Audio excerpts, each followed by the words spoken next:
Salut les disciples de la boxe, c'est Jean-Charles, j'espère que vous allez bien. J'ai sorti les lunettes de Clark Kent. No, Superman. Oui les gars, aujourd'hui on va se mettre en mode théorie, voilà, théorie journalistique. On prend des notes, je rentre dans les détails de ce combat. Vraiment on va pousser un petit peu les détails. Alors, je vais aborder 3 sujets dans cette vidéo. D'accord, 3 sujets, je vous les donne dans l'ordre. On va revenir un petit peu sur les photos qui sont sorties de Terence Crawford, où on voit son physique, en fait. Donc je vais revenir là-dessus, un peu ce qui s'en dit, et moi ce que j'en pense. Je vous les mettrai à l'écran, aucun problème, comme ça on les décortiquera ensemble. Deuxième sujet, ça sera sur, techniquement, qui est le meilleur des deux. Alors, on va revenir un peu sur leurs points forts techniques, et à qui ça va servir le plus. Et enfin, tactiquement, c'est le titre de la vidéo, voilà, tactiquement, je commence à apercevoir une possible solution pour Terence. Alors bien sûr, ça reste de l'hypothèse, voilà. Avant de rentrer dans ces 3 sujets, je vous fais une petite introduction, je vous raconte un petit peu les détails, l'envers de mes vidéos. En général, je sortais voilà, en extérieur comme ça, je vous tournais plusieurs sujets qui faisaient plusieurs vidéos. Cette fois-ci, je vous mets tout dans la même vidéo. En fait, je fais beaucoup de vidéos sur le sujet Crawford de Canelo. C'est le sujet du moment, je vois que ça vous intéresse, que vous suivez, que vous commentez, que voilà, il y a de l'échange. Mais en fait, moi-même, j'ai pas envie de m'écœurer de ce combat-là. Donc, je suis en train de me chauffer de plus en plus, de m'emballer de plus en plus sur le combat. J'ai envie de vous en parler, j'ai envie de faire des vidéos. Mais là, je me dis, mais attends, c'est comme si je me remplissais trop le ventre alors que le combat n'est même pas encore là. Donc, je me suis dit là, j'ai 3 sujets dont j'ai vraiment envie de parler avec vous. Je vous tourne les 3 sujets dans la même vidéo. Je vous balance la vidéo. Vous regardez ça, vous appréciez ça tranquillement. Et après, je vais faire une petite pause. En sachant que mardi, je fais un live avec la Justice League. Donc on va se retrouver tous ensemble. Là, je serai plus dans le positionnement de l'animateur. Donc je les laisserai beaucoup s'exprimer, beaucoup discuter de tout ça. Donc ça, c'est mardi. Je pense que je ferai une vidéo autour de la pesée. Ça sera vendredi. Voilà, vendredi, je ferai une vidéo autour de la pesée, voilà, pour dire un petit peu, genre 24 heures avant le combat, qu'est-ce qu'on pense vraiment de ce que ça va donner, les dernières tensions. C'est toujours un moment un petit peu excitant, la pesée. Voilà, on y est en fait. Ça y est, c'est palpable, on y est. Donc je pense qu'il y aura des choses à dire, mais d'ici là, voilà, parce que tu vois là, pour faire cette vidéo que je vais faire aujourd'hui, parce que tu vas voir que quand je te dis je rentre dans le détail, c'est moi, c'est ma perception, c'est ce que moi j'ai observé, parce que je me suis tapé plein de combats là, de Canelo et de Crawford, avant de te faire ces vidéos. Mais à un moment donné, c'est-à-dire que sur les réseaux, ça parle que de ça. Je regarde plein de vidéos de leurs combats, et je te fais des vidéos sur le combat. À un moment donné, c'est bon. Comme je te le dis, c'est bon, on dirait un boulémique, et après je vais tout vomir. Non, je n'ai pas envie de m'écœurer avant même que le combat soit là. J'ai envie de profiter de cette soirée, de ce combat-là, profiter d'une certaine manière, parce que comme tu l'as vu dans les derniers sujets, j'ai été un petit peu piquant lors de la dernière vidéo, avec un titre très aguicheur, voilà, très provocateur. En même temps, les gars, ce combat-là, il y a quand même une sacrée carotte derrière, hein, il ne faut pas l'oublier. Je vois bien les pro-Canelo qui s'insurgent, je ne vois pas pourquoi tu t'énerves. Voilà, et surtout les gars qui me disent vous verrez le jour J, vous allez rabattre votre caquet. Mais justement, ce que j'essaie de t'expliquer, c'est qu'il n'y a aucune surprise à me dire que Canelo va gagner et qu'il va remporter ce combat-là haut la main. Il n'y a aucune surprise à ça. C'est l'évidence même. Donc me dire tu vas voir, tu vas la fermer quand le combat sera passé comme ça, je te dis que justement, il y aura 0 surprise à ça. Bref, donc, rentrons un petit peu dans ce qui potentiellement peut faire que Crawford remporte ce combat-là et que ça soit quand même une surprise. Que ça soit une surprise, que ce soit un sacré renversement de situation, parce que le gros favori dans ce combat-là, c'est Canelo. Premier point, les photos qui sont sorties sur le physique de Crawford. Alors, je vais juste me les remettre sous les yeux, moi aussi, pendant que je te les remets à l'écran.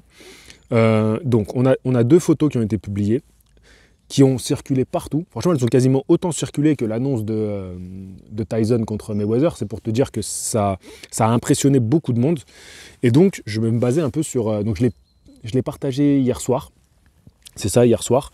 Je l'ai partagé. Sachez que je suis en live aussi à 17h sur la chaîne secondaire. On va parler du combat de Naoya Inoue, qui fait pas beaucoup de qui ne suscite pas beaucoup d'intérêt, je trouve, alors que ça va être un chouette combat, et j'en parle justement à 17h. Cette vidéo, elle sort juste un petit peu avant 17h. Donc si jamais tu passes par là avant 17h, samedi, n'hésite pas à nous rejoindre en live. Je vous mettrai le lien du live en description. Et si jamais tu la regardes après samedi 17h, tu auras quand même le lien qui te permettra de voir le replay. Voilà. Donc, revenons à nos moutons. Moi, son physique, alors première chose, il y a des gens qui disent dopé, Alors, pour un athlète comme Crawford, qui a un parcours où on l'a toujours vu dans une très bonne forme physique sur le ring, c'est un mec qui a toujours été au poids, il n'a jamais raté la pesée ou quoi que ce soit. C'est un mec toute l'année, tu sens qu'il ne prend pas beaucoup de poids, que voilà, c'est un mec qui il a une bonne génétique, qui fait qu'il est stable en fait dans son physique. Et moi, je ne suis pas choqué de ce physique. On le voit un peu plus musculeux, un peu plus de volume, mais sans être dans une masse. C'est pas une masse, moi je ne le trouve pas. Tu vois, les épaules, les bras, les pecs. Ce qui est impressionnant, c'est les abdominaux qui ressortent. Comme beaucoup l'ont dit, il y a une lumière très avantageuse. Il est sous une lumière très avantageuse et il est congestionné à ce moment-là. Mais moi, je ne suis pas choqué du physique. Je me dis pas, wow, c'est un physique de dopé. Pour Crawford, c'est pas un truc de ouf. Voilà, je pense que beaucoup de personnes peuvent atteindre ce physique avec une très très bonne, avec une bonne prépa, etc. Et je rappelle quand même qu'on parle d'un athlète de haut niveau. Voilà, le mec, il est millionnaire. Toute sa vie, c'est le sport. C'est le combat le plus important et il le sait. Moi, ce que ce physique il veut dire surtout, et maintenant je vais rentrer dans mon analyse à moi, c'est son sérieux autour de ce combat-là, qu'il a vraiment bien travaillé sur son physique, parce que c'est très propre. Et surtout, ce qui m'impressionne, c'est que je ne vois pas beaucoup de gras. Moi, j'aurais trouvé ça plus normal d'avoir un physique un peu plus flotteux, tu vois, avec un peu plus massif, tu vois, où vraiment tu sens qu'il y aurait une prise de poids, de gab, mais que ça soit moins impressionnant visuellement. Là, moi, je sens que c'est un mec, ça fait longtemps qu'il a fait cette prise de poids et que en fait, son corps s'est parfaitement adapté à cette prise de poids et de muscle surtout. Autant là du poids, cette prise de muscle. Et je vois qu'il en fait, il est fin prêt, quoi. Il est fin prêt pour être à 76 kg, même si je pense que ça va être un peu facile pour lui, parce que comme c'est bien au-dessus de sa catégorie de poids de forme, en fait, au lieu de juste chercher à prendre du poids, il a travaillé pour prendre du muscle. Donc, ça, en fait, pour moi, ça montre juste son sérieux, son application, et que le temps qu'il a eu pour monter en super moyen, il l'a bien utilisé. Ça, c'est quelqu'un qui a pris son temps pour prendre du muscle. C'est pas quelqu'un qui a cherché à prendre du poids rapidement. Voilà, donc c'est juste mon œil là-dessus. Et encore une fois, je ne suis pas un spécialiste. C'est de part un petit peu, à force d'avoir vu des combattants changer de catégorie, en général, ils n'ont pas un physique aussi affûté.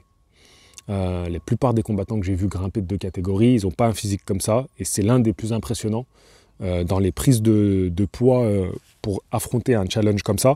C'est l'un des physiques les plus impressionnants, et donc ça me rassure un petit peu sur le fait qu'il peut finir le combat. De là à dire qu'il peut le gagner, peut-être pas abuser. Mais en tout cas, ça me rassure sur le fait que je pense qu'il va être suffisamment solide. De toute façon, on verra très vite. Les premiers échanges, on verra très vite si on a un Crawford qui est prêt à assumer l'échange ou qui va devoir être ultra défensif et fuyant pour éviter le rapport de force. Voilà. Maintenant qu'on a parlé de cet aspect physique, passons à l'aspect technique du combat. Je vous rappelle que pour moi, il y avait 4 clés importantes autour de ce combat-là. Le physique, dont on a un petit peu reparlé aujourd'hui. D'ailleurs, la vidéo où je parle du physique, qui s'appelle « Ça va être compliqué », elle vous a beaucoup plu parce qu'elle a atteint 17 000 vues. C'est beaucoup. Les vues, ça fait pas tout, voilà, c'est pas le plus important, mais c'est beaucoup. Donc je suis très très ravi de ça. Après, je crois qu'on est à 8 000 vues où je reviens sur l'aspect mental. Alors bon, voilà, c'est très hypothétique, on est vraiment dans une analyse un petit peu de psycho du dimanche, mais le mental pour moi va être très très important dans ce combat-là. On voit le sérieux de la part de Crawford, et je pense que Canelo va être tout aussi sérieux. Je ne le vois pas prendre du tout ce combat-là à la légère. Cet adversaire-là à la légère, je pense pas je pense qu'il se fiche un peu de la carrière de Crawford, Mais le combat contre Crawford, il est important à ses yeux. Donc voilà. C'est marrant parce que dans la vidéo où je critique un peu la carrière de Canelo, il y a quelqu'un qui me dit mais Canelo il s'en fout de la carrière de Crawford. C'est pas lui en gros, et c'est pas lui qui s'intéresse à Crawford. Je dis mais alors pourquoi il fait le combat contre Crawford? Tu vois, en fait cet argument, il va complètement dans le sens de ce que je dis. Bien sûr Crawford veut son combat contre Canelo, c'est évident, mais pourquoi Canelo il l'accorde? Tu vois? Tu comprends-tu où je veux en venir? S'il ne s'intéresse pas à lui, pourquoi il le prend? Il s'intéresse à qui alors Canelo? Il s'intéresse à Mbili, à Iglesias, à Benavides, à Beterbiev? Il s'intéresse à eux, mais il s'intéresse à qui alors? À Conor McGregor? À Jake Paul? Est-ce qu'il est boxeur, Canelo? Il s'intéresse à la boxe? Il regarde des combats de boxe? Bref. Non, rentrons dans l'aspect technique. Très intéressant, point très intéressant. Donc je vous dis, c'est le troisième point technique et après tactique. En revoyant un petit peu les combats, alors, on va mettre les choses au clair. On a deux excellents techniciens. Voilà. La chose est dite, deux excellents techniciens. Ce qu'ils font, ce qu'ils proposent en boxe, c'est d'une qualité, c'est d'une propreté. Franchement, il faut chercher les déchets. Il faut vraiment chercher les déchets dans la boxe des deux. Maintenant, il y a quand même deux aspects sur lesquels je voudrais appuyer, et on va y venir. D'abord, si vous voulez en savoir un peu plus sur techniquement ce que peut proposer Canelo, je vous invite vraiment à voir... alors, je vais vous donner 3 combats. Canelo, Golovkin 1, pour voir comment Canelo est capable de boxer tout en reculant. Voilà. Sur le reculoir, il boxe excellemment bien. Moi, il m'a beaucoup impressionné dans ce combat-là. Je préfère sa tactique dans ce combat-là que dans le deuxième. Mais dans le deuxième, c'est là où il est le meilleur, c'est en avançant. Il boxe en mettant le pressing et en forçant Golovkin à reculer. Ce qui est pas facile, de forcer Golovkin à reculer. Il est très impressionnant dans le deuxième combat aussi. Et il est au sommet. Il est au sommet de ce qu'il peut faire. Voilà, c'est un mec qui met le pressing, qui a une grosse défense. Il a une très grosse défense, Canelo. Et ça, tu peux le voir aussi contre Daniel Jacobs. Ses qualités défensives, de mouvement de buste, de coup d'œil, de timing. Voilà, c'est un rouleau compresseur, mais il fait ça sans se jeter sur son adversaire. Il y a un gros travail de la part de Canelo. Maintenant, j'en arrive à l'aspect qui risque de lui poser problème aujourd'hui contre Crawford, c'est qu'aujourd'hui, Canelo se repose un peu techniquement sur ses acquis et ce sur quoi il est le plus efficace. Donc, comme je te l'ai dit, il met le pressing et il travaille sur des coups lourds, bien ancrés dans le sol. Okay, donc, il a des combinaisons aujourd'hui qui sont très réduites, voilà, très réduites, et il se base surtout sur la violence des coups portés. Voilà. Donc, c'est un combattant qui est quand même précis par rapport au nombre de coups qu'il met. Il cherche plutôt à être efficace, mais comme je te l'ai dit, il se repose sur ces acquis-là, c'est-à-dire qu'il sait qu'il est blindé en termes de solidité défensive. Voilà, et qu'il va bouffer son adversaire avec ce pressing et ses coups puissants. Là où on peut trouver une petite faille technique chez Canelo aujourd'hui, c'est dans sa volonté à armer les coups et à prendre beaucoup d'amplitude pour chercher le coup dur, pour chercher à faire le plus mal possible à son adversaire. Alors, comme il met l'adversaire sous pression, l'adversaire ne tente pas trop de choses quand Canelo va armer ses coups. C'est une réalité. Sauf que Canelo, plus tu vois avancer les combats, plus il y a quand même de l'espace dans la boxe qu'il propose. Il y a des ouvertures dans la boxe qu'il propose. Même s'il est très difficile à chercher, très difficile à toucher, il faut reconnaître que c'est un boxeur qui prend beaucoup d'amplitude pour mettre ses coups. Et ça, c'est une faille technique que pourra exploiter Crawford.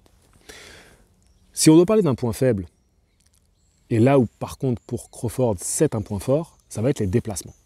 Canelo, niveau déplacement, il est quand même assez limité. Et ça n'a jamais été un virtuose du déplacement. Crawford, par contre, a fait des combats où il va faire le pressing, il va mettre la marche avant, il va aller au contact, donc il va être dans un petit périmètre pour boxer, mais il fait aussi des combats où il va beaucoup se déplacer autour de son adversaire. Il va chercher à utiliser l'espace du ring.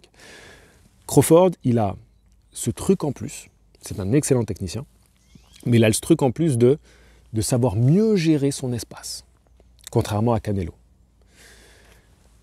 Ce qui peut faire la différence sur le chapitre technique, c'est que les adversaires qui ont posé le plus de difficultés à Canelo, hormis Golovkin, vous me voyez venir, ce sont des purs techniciens. Flanneweather, l'un des plus grands techniciens qu'on ait vu sur le ring. Erislan Lara, école cubaine, technicien à la mort. Dmitri Bivol, technicien soviétique russe. On sait tous que Bivol, c'était la technique contre la puissance Beterbiev. Donc, ce qui est intéressant de se dire, c'est que Crawford fait partie de ces grands techniciens. On le sait.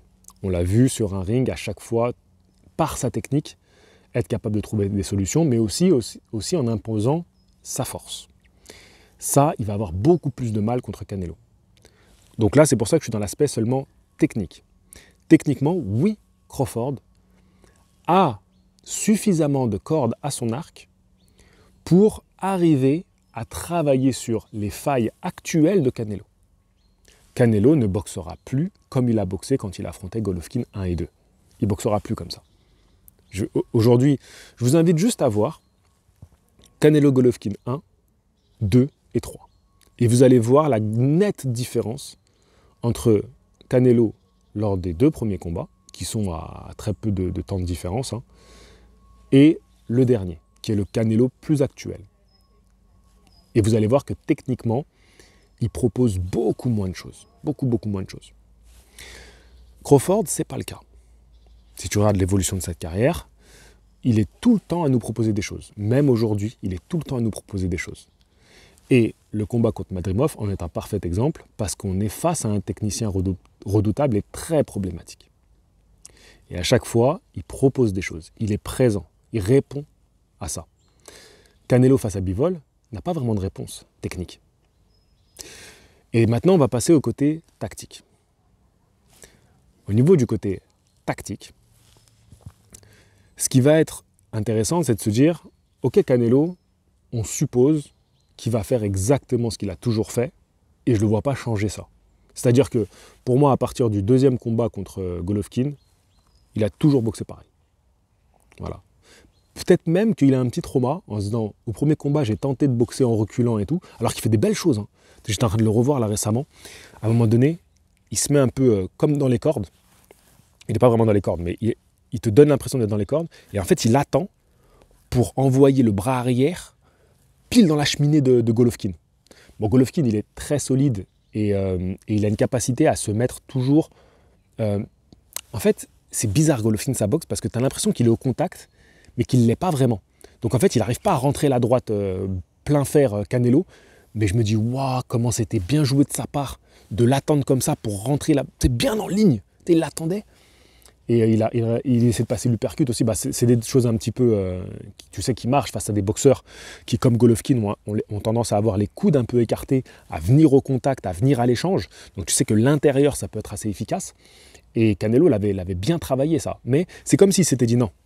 J'ai voulu travailler comme ça en reculant. Ça n'a pas marché. 2e combat, c'est bon. Et à partir de là, il a toujours fait pareil. Pressing, j'avance, je te fais reculer. Je travaille en bas fort, je remonte à la face. Et beaucoup des crochets, tu vois vraiment, beaucoup les crochets. Canelo aime beaucoup ça. Il se repousse beaucoup sur les crochets. Parce qu'il vient à cette distance et il travaille en force, toi. Bref. Tactiquement, je ne m'attends pas à autre chose de la part de Canelo. Par contre, je me dis, mais Crawford, qu'est-ce qu'il peut proposer ? Qu'est-ce qu'il peut proposer ? Et c'est là où j'en arrive à ma théorie sur Crawford doit faire du Sugar Ray Leonard.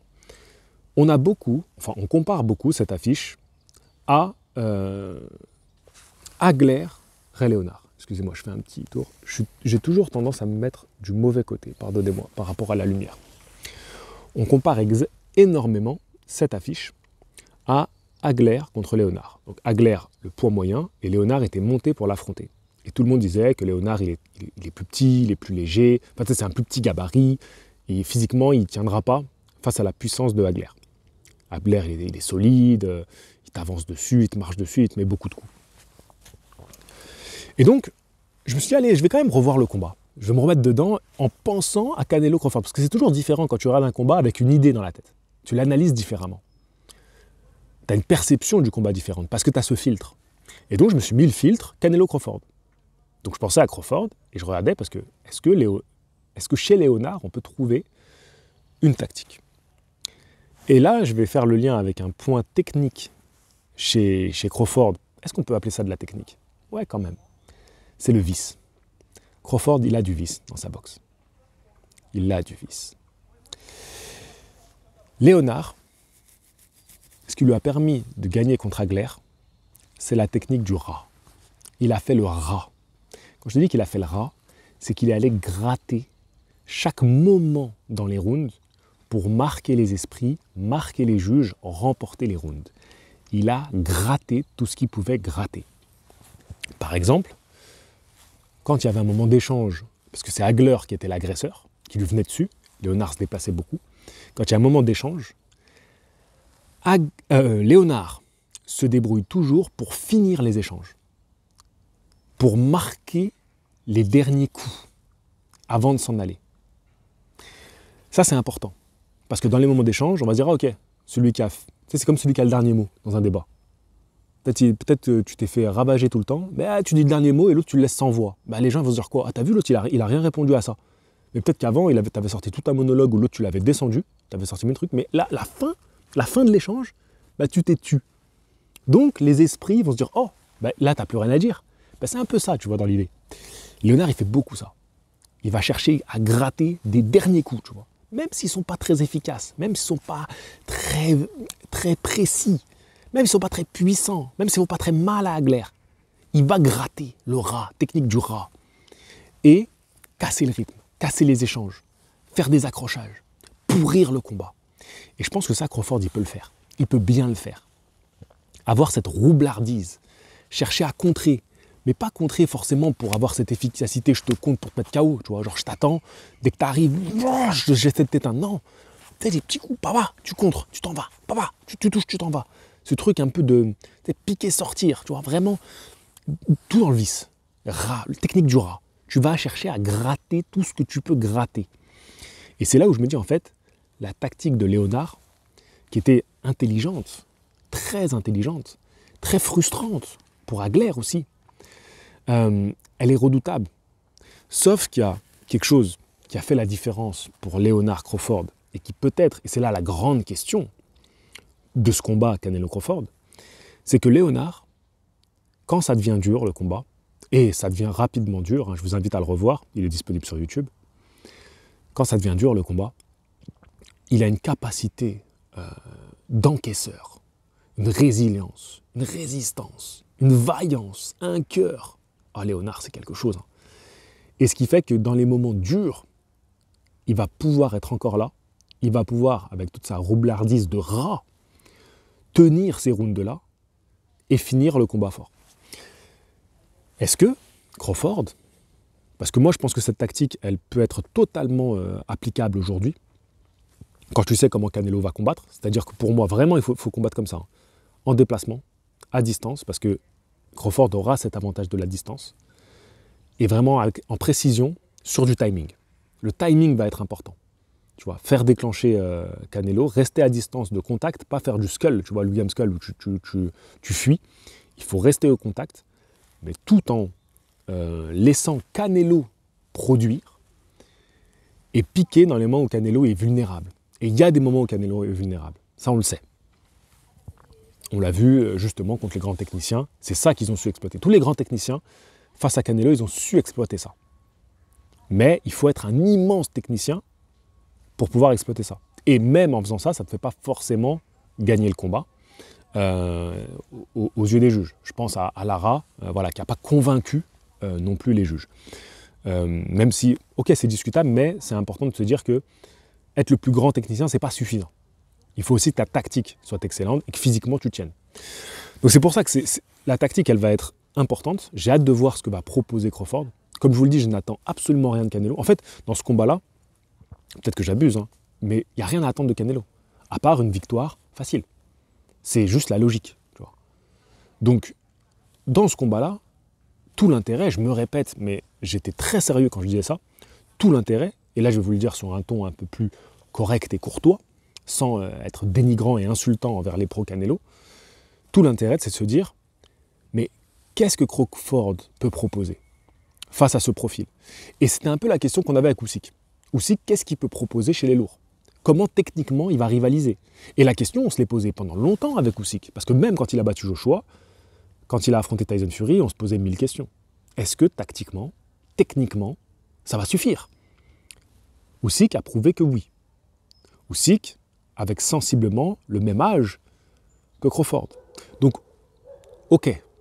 Mais le niveau, quand même, des poids lourds, voilà, c'est les poids lourds. C'est les poids lourds.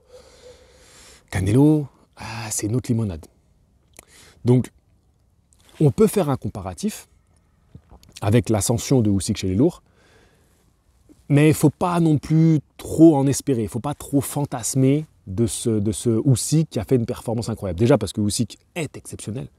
Voilà, moi je vous le dis, il est exceptionnel ce gars-là, je le pense. Et ça ne veut pas dire que je ne pense pas que Crawford n'est pas exceptionnel aussi, mais c'est un autre cas de figure. On est dans d'autres conditions, on est dans un autre contexte. C'est pas, j'allais dire, c'est pas si simple, c'est pas simple ça fait Usyk, mais je pense que vous m'avez compris, j'ai pas besoin de m'attarder plus. Bref, tactiquement pour moi c'est ça, déplacement, parce que c'est là où il y a la plus grande différence entre les deux. Autant il y a une très grande différence physique en faveur de Canelo, mais il y a une très grande différence technique en faveur de Crawford sur les déplacements.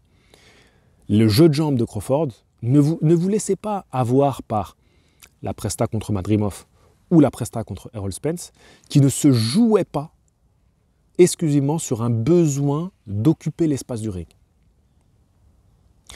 Regardez un combat de Crawford contre Postol, parce que c'est celui que je me suis refait, ou contre Sean Porter. Où là, les déplacements, Victor Postol, il avait une assez bonne allonge et une garde qui était un peu chiante, tu vois, où tu sais pas trop comment l'aborder. Donc il devait, en fait, avec ses déplacements, créer des opportunités et mettre Postol dans une position où il se livrait un peu. Et contre Sean Porter, il fallait gérer un mec avec un gros gabarit, un gros physique qui te met le pressing. Donc pareil, il fallait jouer de ses déplacements. C'est plus intéressant d'aller chercher ces comparatifs-là. Donc il faut qu'il appuie sur cet aspect-là, jouer sur le timing, le contre, et faire déclencher Canelo. Être toujours en train de le provoquer, de stimuler, parce que ça c'est quelque chose qui le gêne, Canelo. Canelo il n'aime pas quand il y a quelqu'un qui ne le respecte pas, et qui est tout le temps en train de lui envoyer des informations. Floyd Mayweather, Bivol, c'est les meilleurs exemples. Floyd Mayweather et Bivol, c'est ça. Ils t'envoient tout le temps des informations, tout le temps ils t'envoient quelque chose. Tout le temps, ils sont en train de proposer quelque chose, de faire quelque chose. Soit ils vont se déplacer, soit ils vont faire un geste défensif, soit ils vont t'attaquer, soit ils vont faire une feinte. Tu vois ce que je veux dire? Ils sont tout le temps en train de proposer quelque chose. Et ça, Canelo, il n'aime pas. Canelo, il aime bien, moi je fais mon rythme, des fois j'attaque pas, truc, tranquille, je marche. Tu vois, il aime ça. Ça, c'est le tempo de Canelo. Si tu le sors de son tempo, tu le frustres.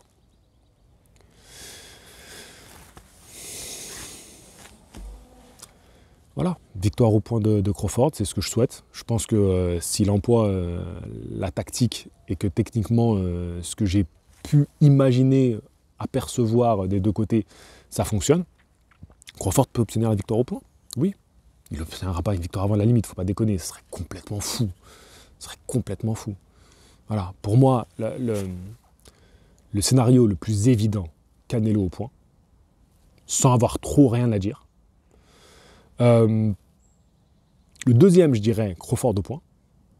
Troisième position, je dirais Canelo par KO. Et en dernière position, mais alors tellement loin en dessous, c'est Crawford par KO. Ça, c'est quelque chose, franchement, si ça arrive, c'est une folie furieuse. Folie furieuse. Ça serait extraordinaire. Mais non, j'ai beaucoup de mal à y croire. Donc moi, je mets vraiment en numéro 1, mais très très haut, Canelo au point. Bien en dessous, Crawford au point. Mais j'y crois, je veux y croire. Ça serait une belle surprise, ça serait un bel exploit, mais pas impossible. C'est toujours une question de moment. La boxe, c'est toujours ça, question de moment. Est-ce que j'y crois plus en Crawford au point que je croyais en Bivol quand Canelo est monté contre Bivol? Déjà à ce moment-là, je mettais quand même Canelo favori, parce qu'il sortait de son année exceptionnelle chez les poids moyens où il était boxeur de l'année. Et Bivol, certes, je le trouvais extraordinaire, mais contre une adversité où je me posais encore des questions. Et quelque chose qui a... Et on revient au physique, hein, parce que pour moi, la physique, c'est quand même la chose la plus déséquilibrée dans ce combat-là. C'est pour ça que j'y reviens à chaque fois. La chose la plus déséquilibrée, c'est le physique. Et c'est pour ça que c'est un sport avec des catégories de poids. Il y a des catégories de poids, c'est pour une raison, les gars. Sinon, il n'y aurait pas de catégorie. Et donc, je reviens au physique parce que j'ai beau donner l'argument de bivol, tu ne peux pas te reposer sur l'argument de bivol et reposer ta stratégie sur le combat de bivol sans prendre en compte que physiquement, bivol pouvait résister à Canelo parce que derrière, on l'a vu faire 24 rounds contre Arthur Beterbiev. Et Beterbiev, personne n'avait fini un combat contre lui. Personne n'avait entendu les juges donner la décision. Au moment de la décision des juges, ils étaient tous à l'infirmerie, en train de se faire ausculter. Tous les adversaires de Beterbiev. Donc, il y a quand même cet aspect-là que tu ne peux pas enlever, c'est que Bivol a une capacité de résistance exceptionnelle. Et quand tu revois le combat, pareil, avec ce prisme-là, tu dis, ouais, c'est vrai quand même, Bivol, il est solide. Il est solide physiquement, tu vois. C'est un pur technicien, mais solide. Donc, le truc, c'est que Lara, Canelo, ils étaient dans leur catégorie top, tu vois, à ce moment-là, quand ils s'affrontent. Là, aujourd'hui, le fait est que le prime et l'âge d'or des deux boxeurs soient dans des catégories complètement différentes et à chaque fois avec 10 ans d'écart. Si tu prends son prime à Crawford, c'était chez les super légers. Ensuite, il a son âge d'or où il pète tout chez les Walter. Et Canelo, pour moi, son prime, c'est contre Golovkin. Tu vois, ne regarde juste son physique. C'est une folie, son physique. C'est une folie. Et d'ailleurs, il n'aura jamais un physique comme ça après. Quand il passe en super moyen, il a plus physique des poids moyens. En poids moyen, c'est incroyable. Tu regardes sa vitesse d'exécution, les combinaisons qu'il fait. Non, c'est une folie, Canelo, à ce moment-là. Donc ça, c'est son prime. Et après, son âge d'or, c'est chez les super moyens. Et à chaque fois, c'est 10 kilos d'écart, les gars. Et ça, excusez-moi, mais c'est un facteur qu'on est obligé de garder en tête quand le combat va commencer. Donc on est face à deux mecs qui ont naturellement 10 kilos d'écart. C'est énorme, 10 kilos. C'est énorme. Au très haut niveau, c'est plus un détail. Quand je vous parle de technique, de tactique, on est dans du détail. Mais là, on n'est plus à un détail. Quand on parle de 10 kilos de différence, c'est énorme. Donc voilà, je savais que cette vidéo serait un peu longue, mais j'avais beaucoup de choses à développer. Peut-être que j'aurais dû faire 3 vidéos. Alors, pour moi et pour les vues, ça aurait été beaucoup plus intéressant de faire 3 vidéos. Mais comme je vous l'ai dit, je préfère faire une bonne vidéo là aujourd'hui. Voilà. Et maintenant, on digère tout ça. On digère tranquille. Team Canelo, Team Crawford. Ah oui, même si je suis taquin, je suis provoque, parfois j'envoie un petit peu des pics bien ciblés, voilà, des contres au menton bien vissés. On peut échanger et les pros Canelo, vous pouvez exprimer vos messages en commentaire. Voilà. Y en a qui m'ont dit que j'ai été de mauvaise foi sur la vidéo où je critique Canelo. Mais je dis, je suis un anti-Canelo. Comment tu peux être plus honnête que ça? Je dis, je suis anti-Canelo. Voilà, je suis contre Canelo, je suis pro-Crawford. Donc la couleur est annoncée immédiatement. Donc vous ne pouvez pas me dire que je suis de mauvaise foi ou que je suis malhonnête. Voilà. Après, donc n'hésitez pas à donner vos arguments. J'ai choisi aussi d'être très supporter dans ce combat-là, alors qu'au début c'était un combat qui ne m'emballait pas.